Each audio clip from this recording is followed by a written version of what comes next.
नमस्कार. आज दिनांक 6 जुलै 2026. आजच्या दिवशी आपण डॉक्टर प्रमोद कसबे सरांची आई यांच्या प्रथम पुण्यस्मरणानिमित्त एकत्रित आलेलो आहोत. खरं सांगायचं तर 6 जुलै 2025 तो दिवस, ती संध्याकाळ अजूनही आठवते. सर अस्वस्थ होते. त्यांची धडपड चालली होती. त्यांचे प्रयत्न चालले होते. इकडे मुलगा म्हणून, तिकडे डॉक्टर म्हणून ते दोन्ही बाजूंनी आपल्या आईला वाचवण्यासाठी त्यांना जितकं जमेल तितकं त्यांनी प्रयत्न केलेला आहे. पण म्हणतात ना की देवाने जर बोलवलं तर त्याला कोण अडवणार. तसं तो दिवस होता एकादशीचा. असं म्हणतात स्वर्गामध्ये सगळ्या देवांची दारं त्या दिवशी उघडी असतात, फुलापानांनी सजवलेली असतात आणि त्यांनी त्यांच्या आईला इन्व्हाइट केलं होतं, दिलं होतं की त्यांच्या आईला बोलावणं आल्यामुळे त्यांना जावं लागलं. पण जाताना जो त्यांना शारीरिक त्रास झाला,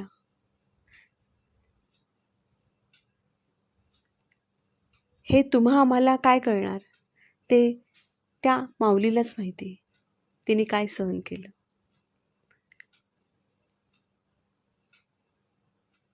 त्या माऊलीला वाटत होतं की आपण अजून थोडे दिवस जगावं, आपल्या मुलाचं सुख बघावं, जे अजून त्यात परिपूर्णता नव्हते त्या मुलाच्या सुखामध्ये.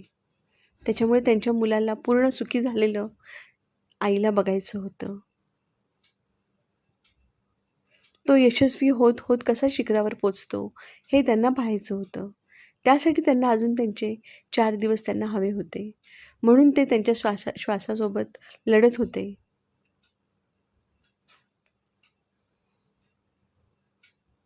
आणि अखेरचा तो दिवस आला 6 जुलै 2025 आणि शेवटी त्यांनी त्यांचा श्वास सोडला आणि ते देवाघरी गेले. ह्यातून अजूनही सर बाहेर पडलेले नाहीत, कारण शेवटी त्यांची आई त्यांच्याजवळ नाही आहे. जोपर्यंत आपली आई आपल्यासोबत असते तेव्हा काहीच वाटत नसतं.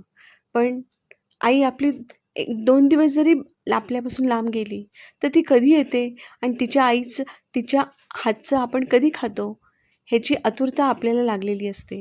हे प्रत्येक मुलाला, प्रत्येक मुलीला जाणवतं, माहीत असतं.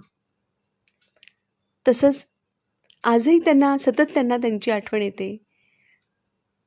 ते सतत म्हणायचे, "काय रे पोरा, जेवलास की नाही? पमू, काय खाल्लंस? जेवणाची वेळ होऊन गेली, अजून जेवला नाहीस का रं?" असं म्हणायचे. त्याच्यामुळे अशा खूप गोष्टी आहेत की ज्या ते मांडू शकत नाहीत. आणि म्हणूनच त्यांनी या पुस्तकामधल्या लिखाण जे केलेलं आहे त्यांनी, त्यातून आपल्याला भाऊंचं प्रेम, आईचं प्रेम, त्यांनी केलेले कष्ट, त्यांच्या मुलाला सक्सेस मिळावा, तो डॉक्टर व्हावा, तो एक नागरिक म्हणून, तो एक माणूस म्हणून तो ताठ मानेने जगावा, त्यासाठी त्यांच्या आई आणि भाऊंनी केलेले जे प्रयत्न आहेत, कष्ट आहेत, ते त्यांनी ह्या पुस्तकामध्ये मांडलेलं आहे. त्याचं आज आपण प्रकाशन तर करणार आहोतच. पण प्रमोद कसबे सरांना असं त्यांच्या मनात आहे की ॲक्च्युली हे जे पुस्तक त्यांनी लिहिलेलं आहे आणि ते आजच्या पिढीने, यंग जनरेशननी जर वाचलं आणि त्यातनं थोडं देखील त्यांच्या स्वतः जगताना त्यांच्या आचरणात जर ते आलं तर लिहिण्याचा मागचा उद्देश त्यांना कळेल आणि लिहिलेलं सक्सेस होईल, अशी एक त्यांना मनातून वाटतं.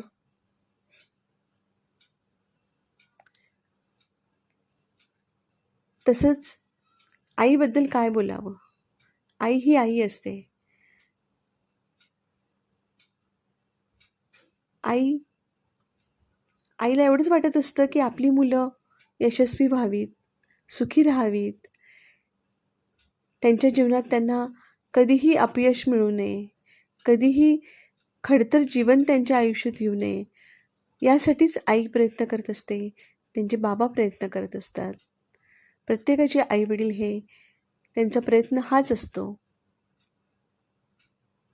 तर या आजच्या प्रकाशनाच्या मार्फत पुस्तकाचे उद्घाटन होईल आणि हे पुस्तक तुम्ही जेव्हा वाचाल, तुम्हाला खरंच तेव्हा रिअलाईज होईल.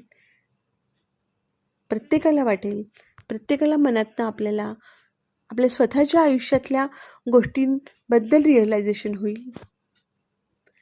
तर आई ही आपल्या मुलाबद्दल काय म्हणते, हे मी 2 गाण्याच्या लाईनमार्फत मी तुम्हाला सांगू इच्छिते.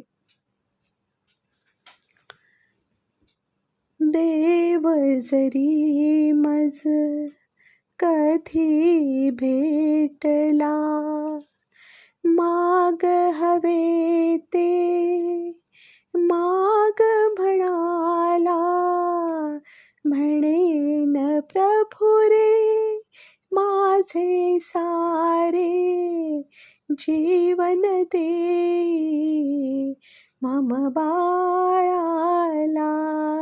देव जरी मज देव जरी मज कधी भेटला.